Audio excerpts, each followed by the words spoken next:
Buenos días, hermanos, y bendiciones a todos. Como fue nuestra lectura bíblica de Tito 2:13, la esperanza de todo cristiano es la que encontramos aquí. Tito 2:13, que dice: mientras aguardamos la esperanza bienaventurada y la manifestación gloriosa de nuestro gran Dios y Salvador Jesucristo. Entonces, como cristianos, nosotros estamos aguardando y esperando la manifestación de nuestro Señor Jesucristo para salvación y vida eterna. Y hoy vamos a ver diferentes puntos y cosas que nos dijo el Señor Jesucristo y los apóstoles acerca de esa manifestación gloriosa de nuestro Señor Jesucristo. Pero antes, yo quiero que nosotros, a pesar del conocimiento que nosotros tenemos y lo que hemos entendido, de que el Señor nos dijo a nosotros cuándo es que el mundo se iba a terminar, cuándo se iba a acabar. Y la señal que el Señor dio para el fin del mundo, nosotros encontramos en Mateo 24 y el versículo 14. Mateo 24 y el versículo 14, ahí nosotros podemos encontrar la señal que va a determinar el fin del mundo.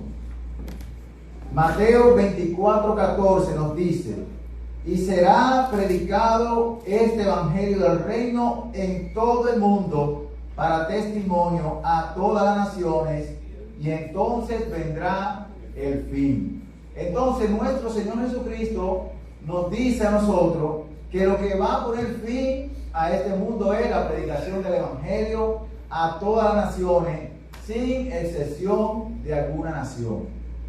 ¿Por qué? Porque a veces cuando nosotros vemos terremotos o vemos rumores de guerra, vemos enfermedades y vemos una guerra que se está actualmente manifestando, muchos creen que ya es porque el mundo ya está en sus últimas. Pero recordemos que el Señor Jesucristo dijo que eso era principio de dolores y que íbamos a escuchar de todo eso.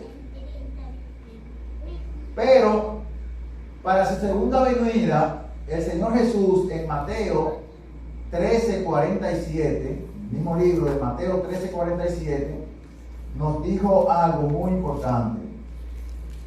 Mateo 13 y el versículo 47 dice: aquí el Señor está hablando de una parábola de la red.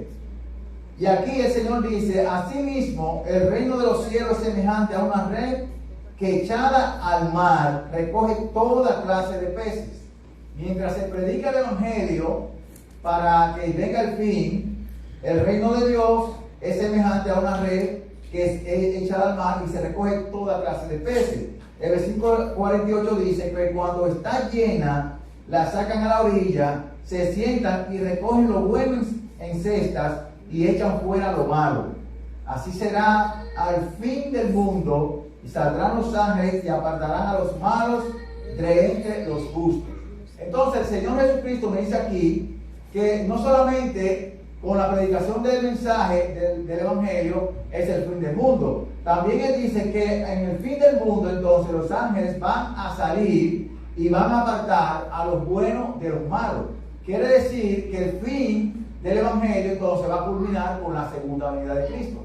Eso es lo que Él dice aquí. Ya vimos en Mateo 24:14 que Él dice que será predicado el evangelio a toda la nación, entonces vendrá el fin. Pero entonces aquí dice: así será al fin del mundo, saldrán los ángeles y apartarán a los malos de entre los justos.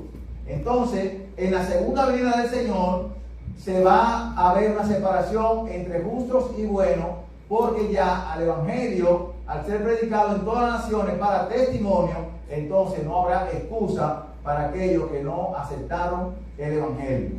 También en Mateo 24, el versículo 30 y 31, nosotros vamos a ver que el Señor Jesucristo hace la mención de lo mismo. En el versículo 30, Mateo 24, dice: entonces aparecerá la señal del Hijo del Hombre en el cielo, y todas las tribus de la tierra harán lamentación cuando vean al Hijo del Hombre venir sobre las nubes del cielo con poder y gran gloria.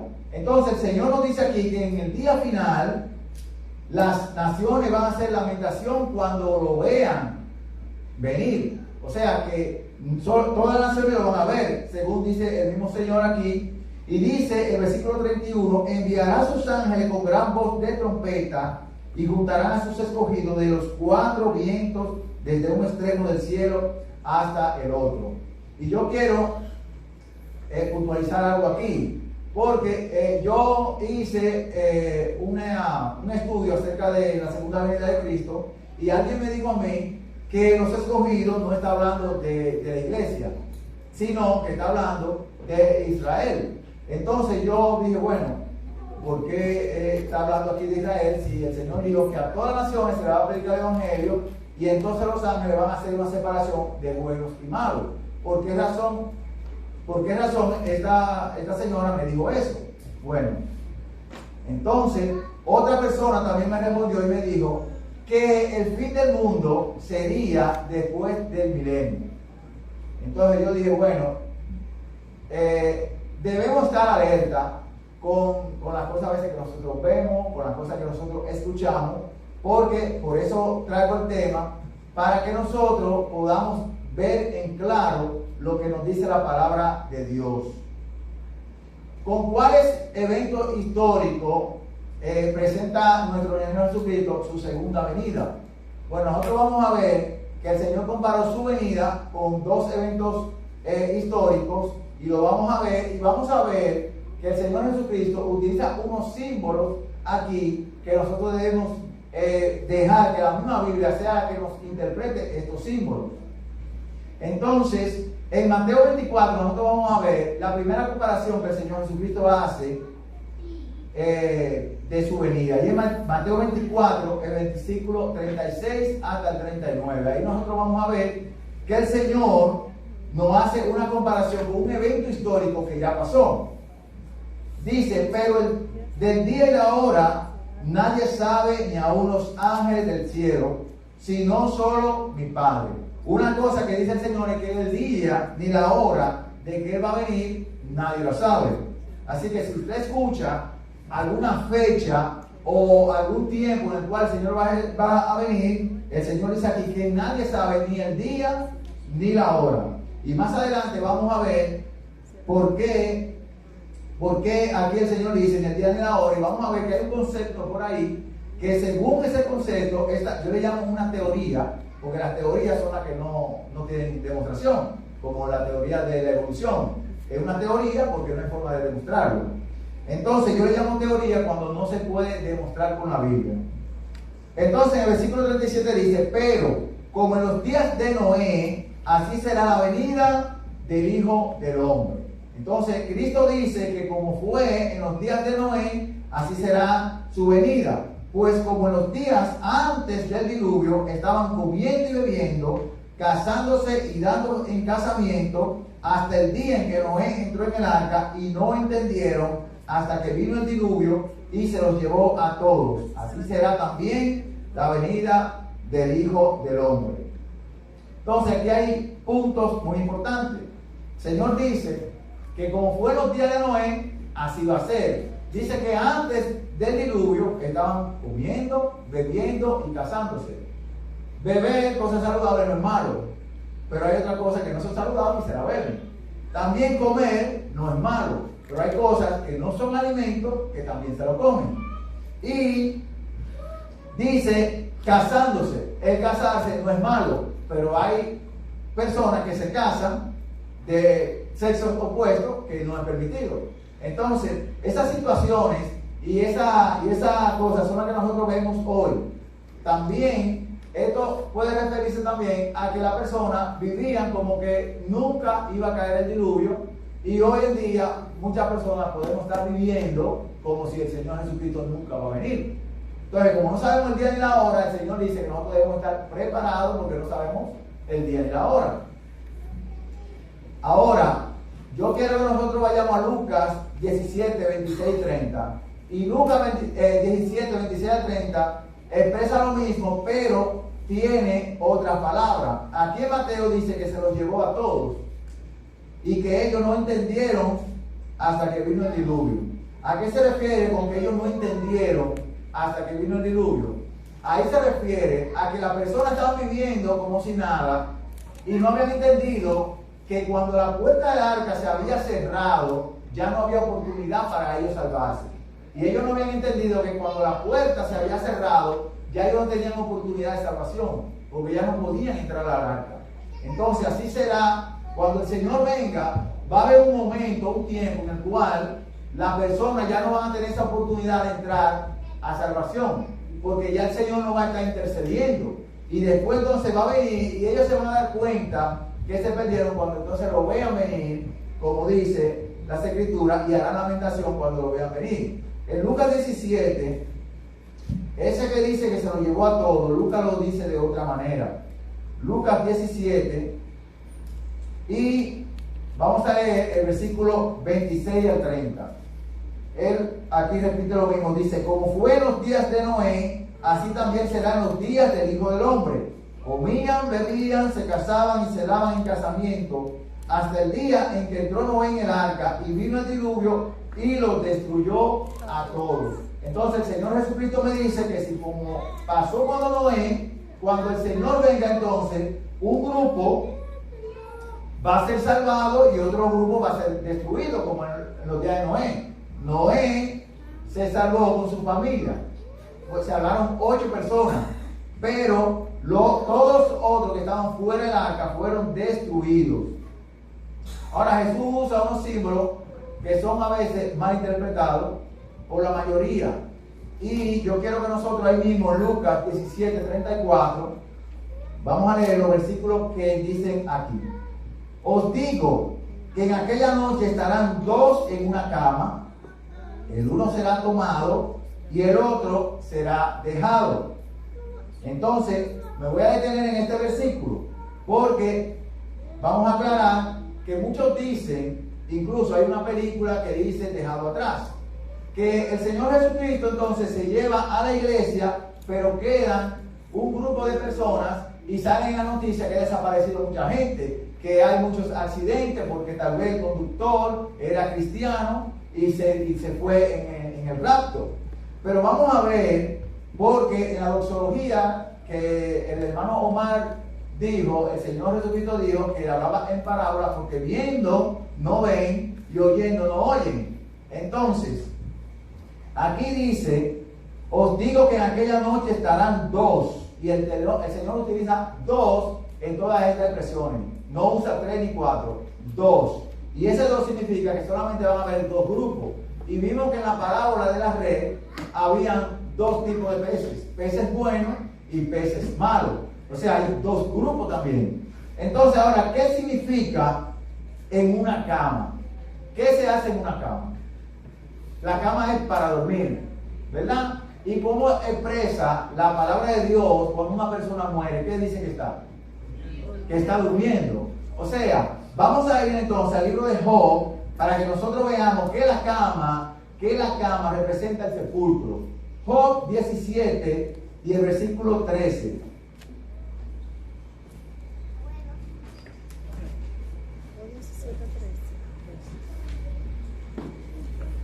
Job 17, y vamos a leer el versículo 13, y vamos a leer también el versículo 16. Y el versículo 13 dice: por más que yo espere, el Seol es mi casa, y yo haré mi cama en la tiniebla. Entonces, aquí Job está hablando del Seol, que es el sepulcro, ¿verdad? Entonces, por más que yo espere, el muerto, cuando está sepultado, por más que espere, esa va a ser su casa, ¿verdad? Y hará su cama en las tinieblas. Y el versículo 16 dice: a la profundidad del Seol descenderán y descansaremos juntos en el polvo. Entonces, cuando el Señor Jesucristo dice aquí que estarán 2 en la cama, se está refiriendo que en los sepulcros habrán 2 tipos de personas, 2 grupos, que van a ser un grupo salvado y un grupo de los perdidos, porque hay 2 resurrecciones, ¿verdad? La primera resurrección y la segunda resurrección. Entonces, cuando el Señor dice que habrán 2 en la cama, el uno será tomado y el otro será dejado, porque en la primera resurrección los justos saldrán para vida eterna, ¿cierto? Y hay otro grupo que se va a quedar para la segunda resurrección. Aquí encontramos dos grupos en esta cita. Vamos a leer el versículo 35 de Lucas 17. Dice: dos mujeres estarán muriendo juntas, la una será tomada y la otra será dejada. Ahora, ¿qué representan la mujer en la Biblia? La iglesia. Entonces nosotros sabemos que al final del tiempo solamente van a haber dos grupos: los que adoran a la bestia, Babilonia, ¿verdad? Todos van a estar confabulados contra un remanente, contra la iglesia. Entonces van a haber dos iglesias, dos grupos de iglesias: las que adoran a Dios y guardan los mandamientos, y las que no guardan los mandamientos y adoran a la bestia. Entonces, una de ellas va a ser tomada para salvación, pero la otra va a ser para destrucción, como pasó con Noé. Un grupo fue salvado y el otro grupo fue destruido. En el versículo 36 dice: dos estarán en el campo, el uno será tomado y el otro será dejado. Y yo quiero que nosotros vayamos, para que nosotros veamos entonces qué representa el campo. Porque el Señor habló, ¿cómo? En parábolas, para que viendo vean y oyendo no oigan.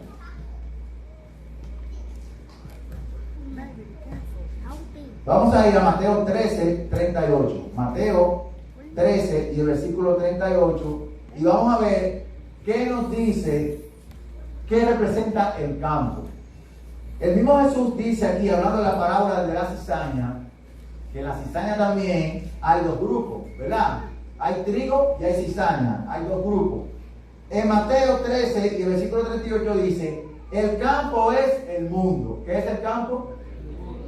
Entonces, cuando Jesucristo dice aquí que habrán en el campo dos, y uno será tomado y el otro será dejado, quiere decir que en el mundo habrán dos tipos de personas también, ¿verdad? Que van a ser los justos y los malos. Entonces los justos van a ser tomados para vida eterna, pero los malos van a ser para perdición, ¿verdad?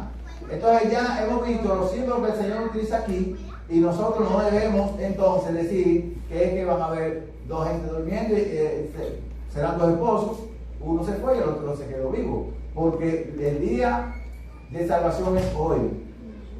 Después que el Señor venga, ya todos los casos van a estar determinados. Vamos a ver estos dos grupos que el mismo Jesús dice. En Juan 5, 28, Juan capítulo 5, del versículo 28, el mismo Jesús habla de dos grupos que estaban ahí en la cama, para ampliar un poco este concepto.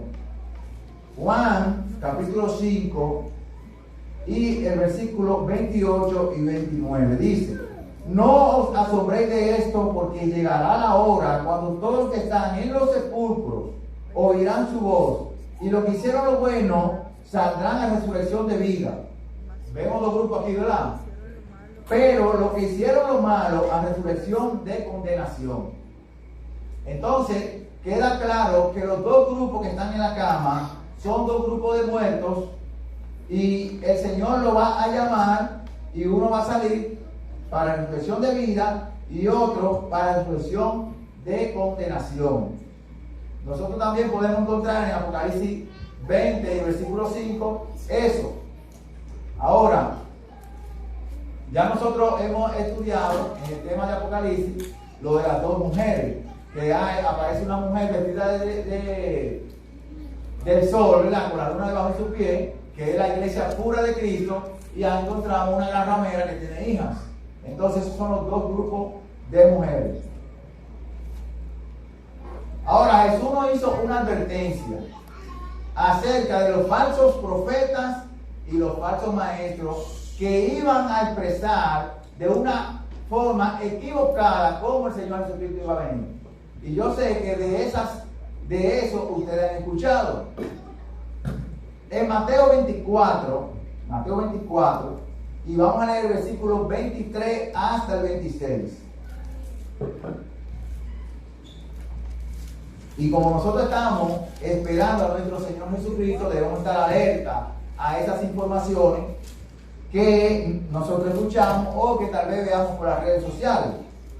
Dice Mateo 24, versículo 23. Entonces, si algunos dicen, mirad, aquí está el Cristo, o mirad, allí está, no lo creáis, porque se levantarán falsos cristos y falsos profetas, y harán grandes señales y prodigios de tal manera que engañarán, si fuera posible, aún a los escogidos. Y el Señor dice, ya os lo he dicho antes. ¿Para qué el Señor lo dijo antes? Para que nosotros no caigamos en ese engaño. Así que si os dicen, mirad, está en el desierto. Aquí hay un símbolo que utiliza el Señor, que es el desierto. Ahora nosotros debemos decir, ¿por qué el Señor utiliza el desierto? Y dice, no salgáis, o mirad, está en los aposentos, no lo creáis. Vamos a ver entonces estos dos símbolos que utiliza el Señor aquí, de estar en el desierto, y le dice, mira, Él está en el desierto, no vaya. Está en los aposentos, no salgáis. Vamos a ver entonces qué nos dice la Biblia acerca de qué pasa en el desierto y qué pasa en los aposentos. Y si nosotros vamos a Levítico 16, el versículo 22, Levítico 16 y el versículo 22, nosotros vamos a encontrar ahí algo que se hacía en el santuario con el macho cabrío. Levítico 16 y el versículo 22 dice qué se hacía en el desierto y qué hay en el desierto. Dice, aquel macho cabrío llevará sobre sí todas sus iniquidades a tierra inhabitada. Eso es un punto muy importante. Tierra inhabitada, y dejará ir el macho cabrío por el desierto. Entonces, si a ustedes dicen que el Señor Jesucristo va a aparecer en el desierto donde no hay personas, donde es una zona inhabitada, donde nadie lo va a ver, Él le dice, no lo creáis. Porque yo voy a hacer con uno de ustedes, o algunos de ustedes hayan escuchado, que el Señor vino en el año 1914 espiritualmente. Espiritualmente, ¿quién puede ver al Señor Jesucristo? Nadie lo puede ver. Entonces, espiritualmente, no hay personas que lo hayan visto. Entonces, el desierto me puede presentar a mí a personas que me van a decir, bueno, Él va a venir, Él no va a ir al desierto. No, Él vino espiritualmente, nadie lo vio porque fue espiritual que vino. Y hay una teoría. Hay una teoría que dice eso. Ahora, ya nosotros sabemos que el Señor nos advirtió de que si nos dicen que vino espiritualmente, no le debemos creer. Y vamos a ver que el mismo Jesús dice por qué razón es que no debemos creer en eso. Ahora, el Señor Jesús también dijo que si mirad está en los aposentos. ¿Qué se refiere entonces el Señor cuando dice, mira que está en los aposentos? ¿Qué sucede en los aposentos?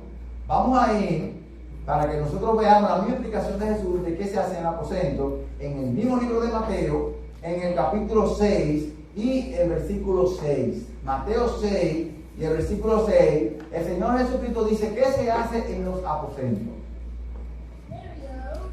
Pero tú, cuando ores, entra en tu cuarto, que es el aposento, ¿verdad? Cierra la puerta y ora a tu Padre que está como en secreto.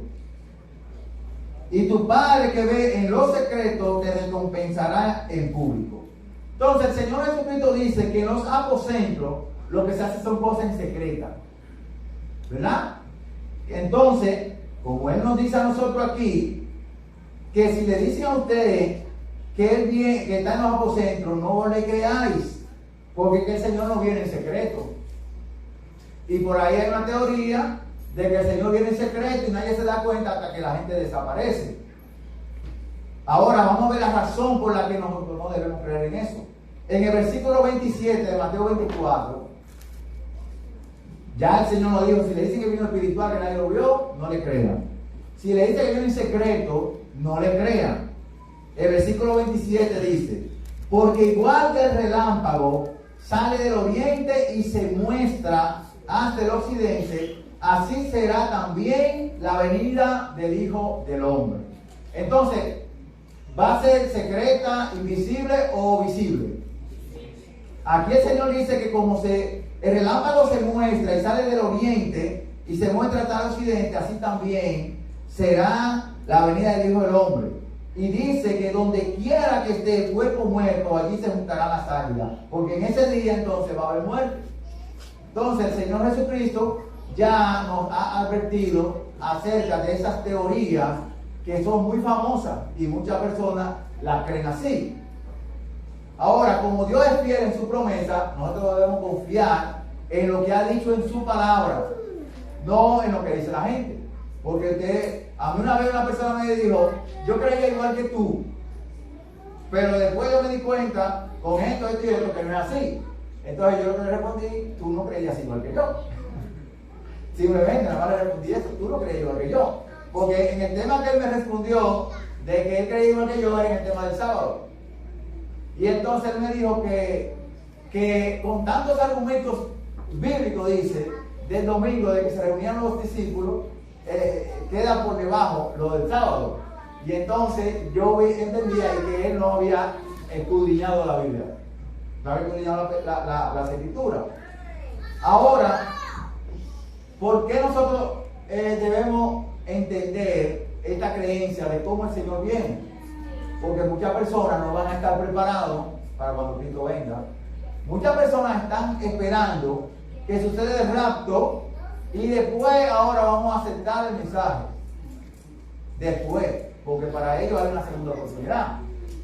Pero la Biblia no nos está mostrando eso. Aquí el Señor no dice eso. Por eso el Señor dice, velad. Ahora, miren algo importante que vamos a analizar rápidamente de por qué es incongruente con las escrituras.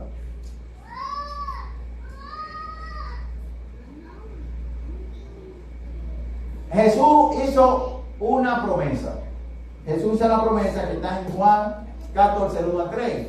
Esa yo creo que todos no la debemos saber. Que el Señor dice, no turbéis, ¿verdad?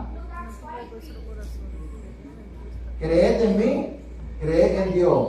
En la casa de mi Padre muchas moradas hay. Si así no fuera, yo hubiese dicho.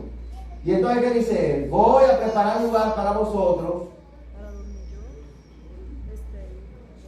Y si me voy y os preparo lugar, vendré otra vez. Él está diciendo aquí que él vendrá otra vez. Y si venir quiere decir que usted va a ir a un lugar. Vendrá otra vez y os tomaré a mí mismo para que donde yo esté, vosotros también estéis. Entonces el Señor dice que él va a venir otra vez, no que vengan y esa es la realidad. Dice, vendré otra vez para que donde yo esté, vosotros también estéis. Entonces, esta promesa de Jesús tuvo muchas cosas de esa enseñanza de que viene Dios y se lleva a su pueblo, y entonces en su segunda venida viene entonces con lo que se había llevado en la primera, en el rapto. Ahora, ¿qué pasa? Si el Señor aquí dice que va a venir para llevárselo, no se lo pudo haber llevado cuando murieron, porque en el rapto, un ejemplo, la persona cuando va a venir viene con los que murieron de allá para acá. O sea que los muertos están allá antes del venir. La morada donde nos preparará Jesús está en los cielos, no está en la tierra. Ahora, otra cosa, ¿por qué el reinado de Cristo no son en la tierra los 1000 años? ¿Por qué los 1000 años no son en la tierra? Ese es otro punto. Porque después de 7 años de tribulación, Jesús viene a reinar en la tierra, es lo que dice la teoría. Pero vamos a ver todo lo que enseña la Biblia que va a contradecir 1000 años viviendo en la tierra.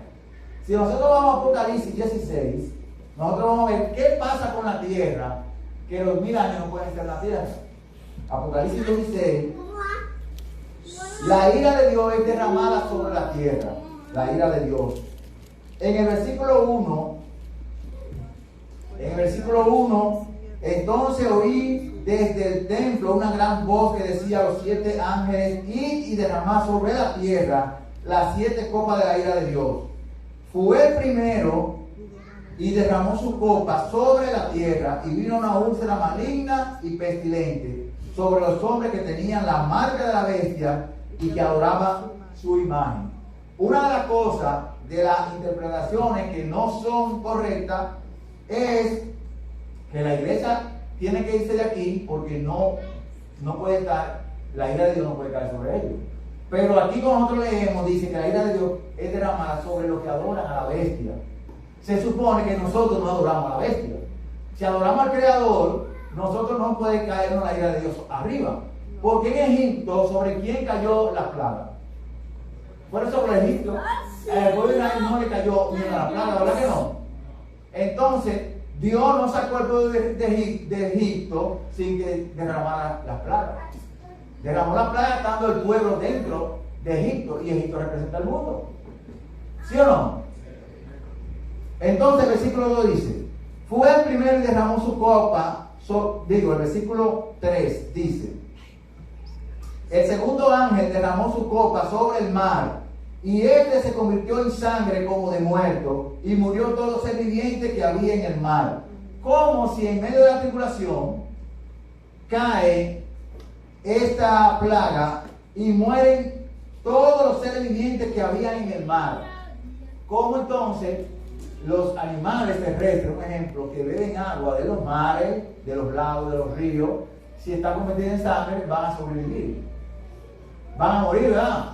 Y dice aquí que todos los peces murieron, todos los animales del agua, o sea que no va a haber alimentación para el ser humano de parte del mar, como los peces con escamas, con aletas y escamas, no va a haber. El hombre durante esos 1000 años no va a haber animales en las aguas. Y en la tierra, los animales que comen también peces y beben agua, van a morir también. Dice aquí: el tercer ángel derramó su copa sobre los ríos y sobre las fuentes de las aguas, y se convirtieron en sangre. Y oí que el ángel de las aguas decía: justo eres tú, Señor, el que eres y que eras el santo, porque has juzgado estas cosas. Entonces las plagas comienzan a caer después que el juicio ha terminado. Empiezan a caer las plagas. Un punto importante, si usted quiere saber si estamos vivos para ese tiempo, si usted es salvo o no, simplemente si le cayó una de las plagas, usted está perdido. Si le cayó una de las plagas, usted se perdió. Sí, es así. Porque el pueblo de Dios no va a caer, no va a ser infectado por las plagas. Por eso es que antes de que las plagas caigan, hay un sello, ¿verdad?, a los siervos de Dios, para que las plagas no caigan sobre ellos. Solamente va a caer sobre los hijos de desobediencia, dice el apóstol Pablo. Sobre los hijos de desobediencia. Entonces, estas plagas, cuando usted lee todo el capítulo, usted va a ver que durante 1000 años una tierra destruida por las plagas no puede vivir ser humano. No. O el sol, aquí dice, por cuanto en el versículo 8, mira que dice el versículo 8: el cuarto ángel derramó su copa sobre el sol, el cual le fue permitido quemar a los hombres con fuego. ¿Usted cree que los árboles se van a salvar de esa plaga? No. Si el sol se ha aumentado, la planta que usted ve incendios por ahí, sin todavía el sol está aumentado como va a venir la plaga, ¿usted cree que el ser humano puede vivir entonces con los árboles quemados? Entonces, las plagas son en la tribulación. Quiere decir entonces que los 1000 años no pueden ser la tierra con una tierra destruida, porque va a volver al estado original. Si usted se da cuenta, las plagas caen en el orden contrario de cómo fue la creación. Vienen en el orden inverso. En orden inverso. Bien. Entonces, una de las razones es esa. Ahora vamos a ver otra de las razones por la cual el milenio no es en la tierra. Y vaya a segunda de Pedro, capítulo 3, del 10 al 13. Segunda de Pedro, capítulo 3, del 10 al 13.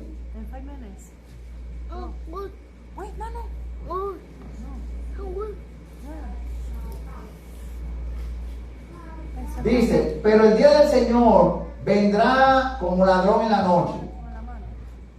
Nadie va a estar esperando cuando venga, porque el ladrón nadie lo está esperando cuando viene. Vendrá como ladrón en la noche. Entonces los cielos pasarán con gran estruendo. Si viene con gran estruendo, ¿se va a escuchar? Entonces no es en secreto. Los elementos ardiendo, esto en su segunda venida, los elementos ardiendo serán deshechos, y la tierra y las obras que en ellas hay serán quemadas. Ahora, si el Señor, después de la tribulación, dice la teoría que Él viene a reinar por 1000 años, entonces, ¿cómo es que aquí dice que los elementos ardiendo serán deshechos y la tierra y las obras que en ellas hay serán quemadas? Va a vivir una persona 1000 años con todo esto así en la tierra. Es imposible que los 1000 años sean terrenales, porque el Señor, cuando venga, viene a llevarse a su pueblo para la morada que Él preparó para nosotros en el cielo. Entonces los 1000 años son en el cielo y tienen un propósito. Tienen un propósito. Vamos a ver otro poquito más del milenio. Si nosotros vamos a Apocalipsis 19, nosotros vamos a encontrar, si usted empieza a leerlo, no vamos a leerlo todo, en el versículo 1 en adelante usted va a ver que es la venida del Señor que está hablando ahí, en Apocalipsis 19. Está hablando del versículo 11 en adelante de la venida del Señor. Pero en el versículo 21, está hablando de la venida del Señor, el Apocalipsis 19, de 11 en adelante, pero en el versículo 21 dice: los demás fueron muertos con la espada que salía de la boca del que montaba el caballo, y todas las aves se saciaron de las carnes de ellos. Entonces, cuando el Señor Jesucristo venga, dice aquí, los demás fueron muertos. Como pasó en el diluvio, que todos, como no entendieron, fueron destruidos. Así será en la venida del Hijo del Hombre. Entonces, todos aquellos que se perdieron fueron muertos con la espada que salía de la boca de Él. Ahora, nosotros vemos que en Apocalipsis 20 entonces dice los 1000 años. Y ahí ahora dice lo que pasa en los 1000 años. Entonces ahí se sientan en trono, ¿quiénes? Los que fueron redimidos para juzgar a las naciones. ¿Entienden? Entonces ahora en los 1000 años, nosotros en el cielo ahora vamos a ver por qué hubieron personas que nosotros creíamos que iban a ser salvos, no están allá. Usted me está viendo predicando hoy aquí, pero usted está allá. Y si yo no estoy allá, y el hermano Carlos que me explicó eso, ¿dónde está? No está aquí. Entonces usted tiene que tener una razón de por qué yo no estoy allá. Ese es el caso, ¿verdad? Eso es el caso. Pero usted en esos 1000 años no va a estar reinando aquí en la tierra, porque la tierra va a estar destruida. Jeremías vio la tierra desordenada y vacía, y está hablando de la segunda venida de Cristo. Entonces, vamos a ver. Ya aquí vimos que en el capítulo 20 nosotros vamos a ver entonces el juicio, porque dice aquí: vi tronos y se sentaron sobre ellos los que recibieron facultad de juzgar. Y el apóstol Pablo dice: ¿o no sabéis que vosotros habéis de juzgar el mundo? ¿Dónde lo vamos a juzgar? ¿Aquí en la tierra? No, es allá que vamos entonces a ver por qué se perdieron muchas personas, que nosotros lo vimos aquí juntos, y dice, y la parábola de trigo y la cizaña dice que crecieron juntos. El trigo y la cizaña crecen juntos hasta que venga la siega. Entonces usted se va a dar cuenta cuando esté allá. Usted aquí abajo no es que se va a dar cuenta. Cuando los 1000 años se cumplan, resucitan entonces los perdidos. ¿Y para qué resucitan ellos? Ahora Dios les va a mostrar por qué se perdieron. Y entonces, cuando usted lee bien Apocalipsis 20 y va llegando al final, entonces Satanás es soltado por un poco de tiempo. ¿Por qué? Porque como resucitaron los perdidos, ahora él tiene poder para engañarlos de nuevo.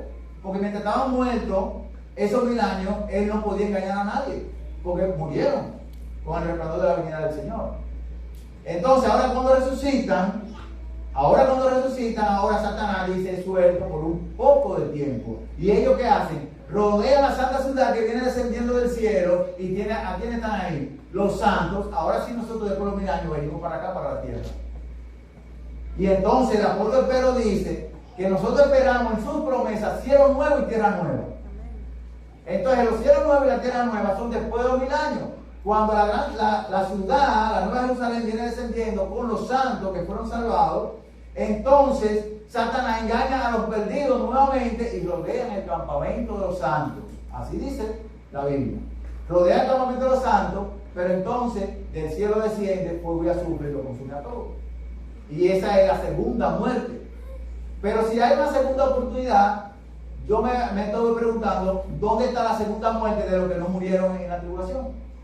De los impíos que no murieron en la tribulación, ¿dónde está la segunda muerte? Porque para que haya una segunda muerte debe haber una primera. Usted murió, tiene que resucitar para volver a morir. Es su segunda muerte. Pero nosotros, si el Señor nos permite y nosotros no nos desviamos, entonces vamos a sufrir una muerte y la próxima resurrección es para vida eterna. Amén. Ahora vamos a ver los consejos. Los consejos que da Dios en su palabra.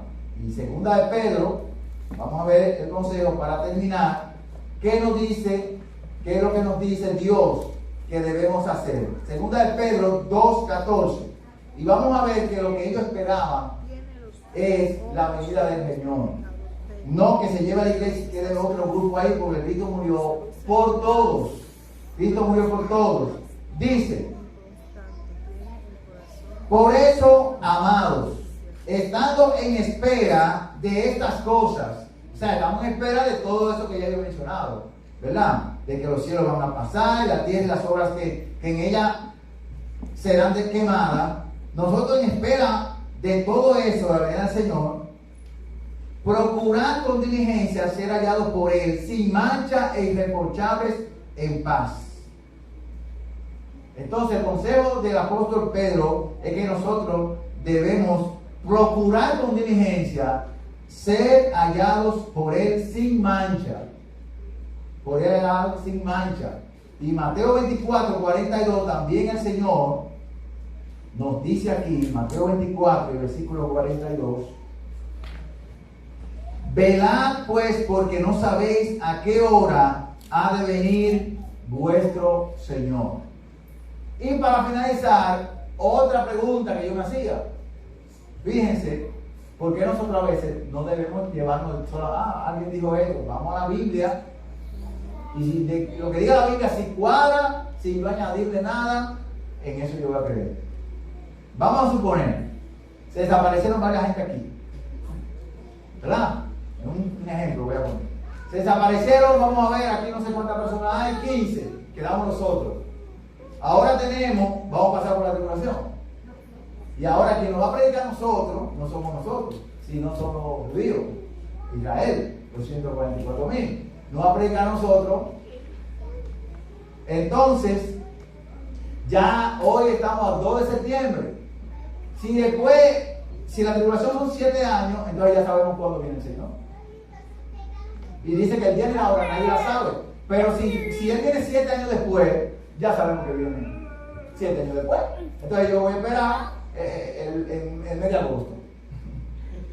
Yo espero el mes de agosto porque viene el día del 2 de septiembre. Pues son 7 años después que viene el Señor, según la teoría. Entonces por eso a veces nosotros debemos escudriñar bien la palabra y llevarnos de lo que nos dice ella. Entonces, si en esta hora alguien todavía no se ha preparado, tiene la oportunidad de elegir hoy. ¿Le digo por qué? Porque hoy es el día de salvación y no sabemos si cuando salgamos por ahí mañana volvemos el otro sábado. Nosotros no sabemos eso. Entonces el Señor nos dice que hoy es el día de salvación. Hoy es el día de salvación. Entonces, este es el consejo que da el Señor. Este es el consejo que da el Señor. Y el apóstol Pedro dice que Noé y su familia fueron salvados por agua. Y eso dice él que representa el bautismo. Oigan, que eso representa el bautismo. Y si usted no tomó esa decisión, no espere. Porque nosotros debemos estar preparados para ser hallados, como dice él, con diligencia, sin mancha e irreprochable. Por eso el Señor Jesús dijo: ¿quién podrá sostenerse en pie cuando Él venga? Porque el que esté en pie es el que se va. El que no esté en pie, después de los 1000 años va a ver al Señor. No. Que el Señor le bendiga.